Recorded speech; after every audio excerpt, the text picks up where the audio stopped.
Ang sabi doon, bahay at kayamanan ay minamana sa magulang. Ngunit ang mabait na asawa ay galing sa Panginoon. Ang bahay ay pwedeng ipamanas ng magulang at pwede ring masira o mawala pamagitan ng lindol, bagyo o anumang kalamidad. Ang kayamanan ay pwede ring mawawala sa pamagitan ng pagnanakaw o anumang bagay na gagawin ng tao. Yang bahay at kayamanan, lahat ng yan ay mawawala.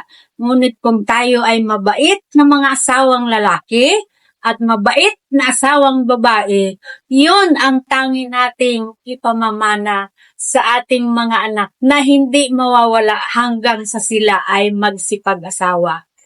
Kung ang lahat ng asawang lalaki at babae ay mababait, walang problema sa lipunan, walang kaguluhan, walang anumang suliranin na dapat harapin ang tao.